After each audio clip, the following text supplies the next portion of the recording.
안녕하세요. 장원영입니다. 오늘 특별한 게스트를 모셨는데요. 국제 커리큘럼 수학 전문가 최성민 선생님을 모셨습니다. 안녕하세요. 네, 반갑습니다. 네, 본인 소개를 간단하게 부탁드립니다. 네, 저는 영국 UCL 대학교에서 수학 경제를 전공하였고 아이들에게 해외 수학 입시를 가르친 지는 17년이 되었습니다. 그러면 그 17년 동안 혹시 어떤 수학 커리큘럼을 지도를 하셨을까요? 초반에는 제가 학교를 영국에서 나와서 보통 영국 교과 과정에 있는 A레벨 학생들이 더 많았는데 이후에는 IB나 AP 학생들이 더 늘어서 지금은 한 7대3 비율로 IB, AP 학생들을 더 많이 가르치고 있습니다. AP와 IB의 가장 큰 차이점이 무엇일까요? AP는 이제 각각의 과목들이 AP 프리칼큘러스, AP 칼큘러스, AP 스탯 이렇게 세분화돼서 나누어져 있는데 IB 수학 같은 경우는 레벨로만 하이어 레벨과 스탠다드 레벨 그 안에서 여러 복합적인 수학의 내용들을 2년 동안의 과정 속에서 배우는 과목이라 할 수 있습니다. 그러면 AP 수학에 대해서 간단하게 설명 좀 부탁드리겠습니다. AP 수학은 미국 대학교 1학년 과정을 고등학생들이 미리 공부함으로써 지식들을 좀 더 깊게 배우고 시험을 보는 과정입니다. 그 속에서 이제 저는 AP 프리칼과 AP 칼큘러스, AP 스탯을 가르치고 있습니다. AP 프리칼 같은 경우는 올해 처음 시험을 본 걸로 네. 알고 있는데 이번에 지도하셨던 학생들이 15명이 좀 넘으셨다고 알고 있습니다. 네네. 그 전원이 전부 다 만점 5점을 받았다고 들었는데 혹시 그 노하우가 있으신가요? 네, AP 프리칼 시험이 올해 처음 시행이 되었고 아직은 대부분의 학교들이 학교 정규 과정으로 AP 프리칼큘러스라는 과목을 개설하지 않았습니다. 첫 시험이다 보니 시험에 대한 정보나 자료가 많이 부족했지만 이 칼리지 보드에서 기본 샘플 문제를 가지고 많은 시간 동안 분석을 하면서 어떤 문제 유형이 나올지 또 어떤 레벨의 문제가 나올지 생각을 많이 하고 문제를 준비하고 아이들을 공부시켜서 좋은 결과가 있었던 것 같습니다. 그러면 AP 프리칼과 학교에서 진행하는 프리칼큘러스의 차이점이 있을까요? 네, 그럼요. 일반 프리칼큘러스는 세부적으로 말씀을 드리면 12개 정도의 토픽을 쉽게 얘기하면 고등학교까지 배우는 모든 수학에서 미적분하고 통계를 뺀 나머지를 다 배운다고 볼 수 있습니다. 그런데 이 AP 프리칼큘러스라는 시험은 그 중에 어려운 상위 4-5개 토픽을 뽑아서 AP 시험 문제 유형으로 보는 시험이라고 할 수 있습니다. 그래서 처음에 칼리지 보드에서 보여준 샘플 문제들을 봤을 때 딱 느꼈던 게 AP 칼큘러스를 위한 시험이라고 생각이 들었습니다. 시험 문제 유형도 그렇고 시험 답 쓰는 요령도 후에 배울 AP 칼큘러스랑 매우 비슷해서 아이들이 이제 프리칼큘러스를 시험을 보고 공부하면 그 다음 해에 보는 AP 칼큘러스 시험에서 큰 어려움 없이 적응하고 시험을 볼 수 있을 것 같습니다. 많은 분들이 궁금해하시는 부분 중에 하나가 우리 아이가 결국엔 AP 칼 BC나 AP를 할 텐데 굳이 AP 프리칼을 해야 되냐라는 질문을 많이 주셨는데요. 네네네. 혹시 거기에 대한 생각은 어떠신가요? 네, AP 프리칼이라는 시험은 기존의 이제 SAT 시험과 AP 시험의 브릿지 역할을 한다고 할 수 있습니다. 예전에는 SAT2 서브젝트 시험이 있어가지고 그 사이에 학생들의 그 성취도를 평가할 수 있었는데 그 시험이 없어지고 나서는 둘의 갭이 커졌습니다. 그래서 이번에 칼리지 보드에서 AP 프리칼이라는 시험을 시행하게 됐고 그 시험의 난이도와 공부하는 양은 딱 그 가운데 있다고 볼 수 있어서 아이들의 학업 성취도나 평가를 하는데 좋은 기준이 되고 또한 대학교를 지원을 할 때 AP 점수가 부족한 학생들한테 또 그 개수를 채워줄 수 있는 좋은 기회가 되는 것 같습니다.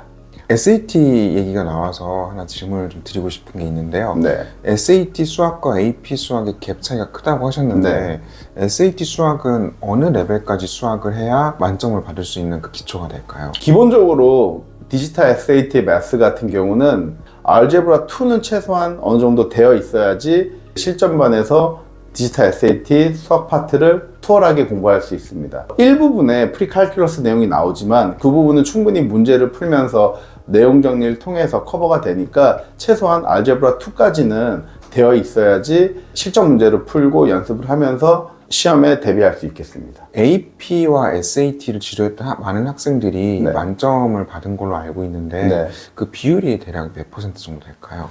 대략 보면 칼비씨 같은 경우는 한 90에서 95% 이상은 5점 만점을 받은 것 같고 스탯 같은 경우는 한 85에서 90% 정도 되는 것 같습니다. 근데 작년 같은 경우는 생각 외로 더 결과가 좋아서 BC 같은 경우는 전원 다 5점이 나왔고 스탯 같은 경우는 한 90% 정도가 5점을 받은 것 같습니다.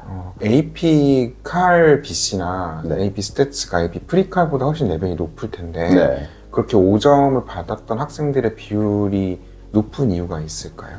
네, 아무래도 먼저 내용 정리를 하고 남들보다 더 많이 실전 문제 풀이 연습을 시키고 거기에 대한 오답 정리를 잘 함으로써 아이들을 준비를 많이 시킨 게 제일 큰 요인인 것 같습니다. 아이들이 이제 AP 칼큘러스나 AP 스탯을 처음 배우다 보니까 여러 생소한 개념과 문제 유형에 적응이 안 돼 있어서 그런 부분들을 일찍 접하고 풀면서 중요 내용들을 정리하면서 반복적인 학습을 하다 보니 뭐 아이들이 이제 결국에 실전 시험에서는 크게 어려움 없이 편안하게 시험을 봐서 좋은 결과가 있었던 것 같습니다.